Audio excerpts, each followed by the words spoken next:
My brothers and sisters, recently I had the opportunity to go to a evening picnic, and at the end of the evening I was able to go home with just one cupcake.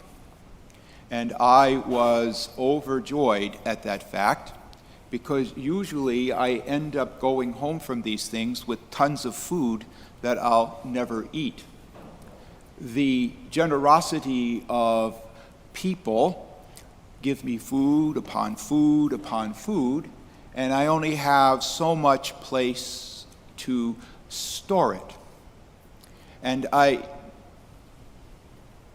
don't think that you would think I'm lying if I told you, if you looked at me, that I don't always eat so much, or there's only so much to fit inside of me as well. So unfortunately, most of the food that's given to me gets wasted. And I struggle with that because of the generosity and the generous spirit in which it is given. Perhaps you have similar kinds of experience where others are so generous to you that you don't know what to do with all that you have received. I think that might be also a struggle that we have when we confront the generosity of God. For God never takes. God always gives and gives and gives and gives and gives. And even when we make our sacrifices, God gives and gives and gives and gives. I kind of wonder what we'd do with all of the giving that God does give to us, unless somehow we manage to give it away ourselves, so that we are like this conduit of God's giving that flows out into the world. And in this receiving of the generosity, we have benefits as well. Jesus calls them rewards, but I think a better word is benefit. It does us good. Reward seems to suggest it's something that we earn. And we can never earn anything from God. So I say benefit is a little better word. Benefit in that we can have great life. And so if we receive a profit, we get a prophet's reward. If we receive a righteous man, we receive a righteous man's reward. But if we receive a disciple, we receive a disciple's reward, or the benefits of being a disciple. And this benefit of being the disciple, a disciple, is to be that conduit of that generosity of God, who always gives and gives and gives, and the only way to really receive is to give it all away. This is probably why the gift that God gives to us can be considered the gift of the cross. He says, whoever does not take up his cross and follow after me is not worthy of me.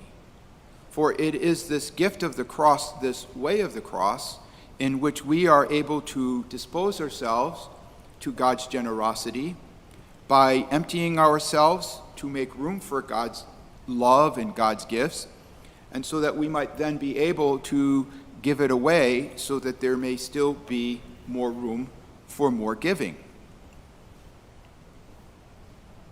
The way of the cross and the generosity that God gives to us through this way of the cross enables us to indeed take up our cross each day and carry it.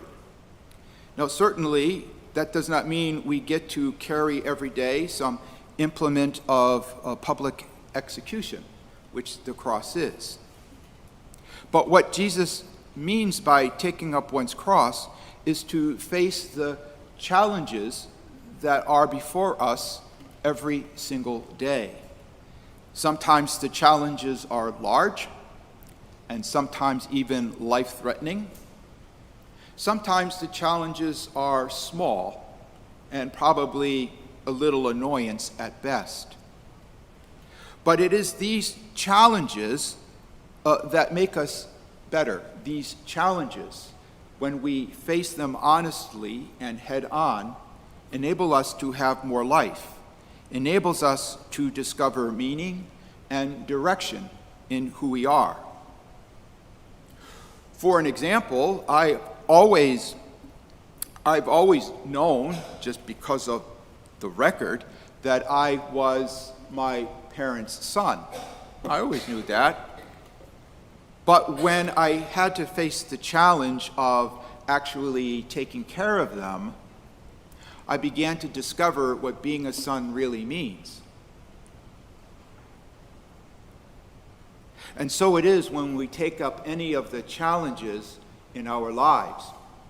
We are able to confront our values, and we are able then to grow in those values.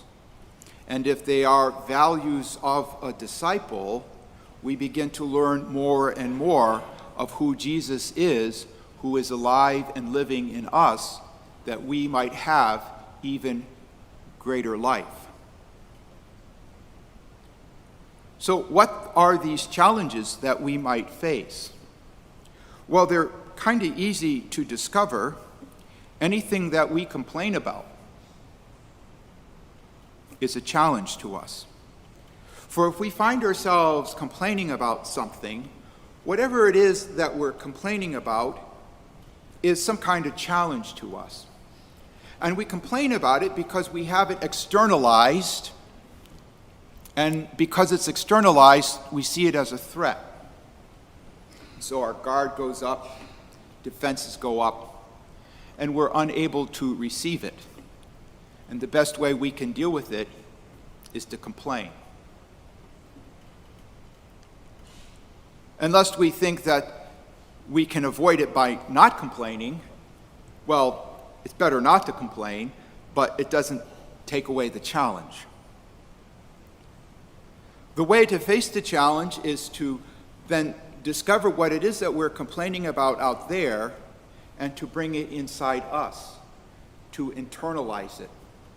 And once we have it inside us, we're able to control it. We're able to live with it. We're able to transform it. We're able to discover more about who we are and our relationships with one another and with those challenges that we have. And we are able to grow. We are able to mature. We are able to become better people. If we don't do that, we end up with confusion, anxiety, more complaining. And perhaps in the world today that we face, it's probably not all that noticeable.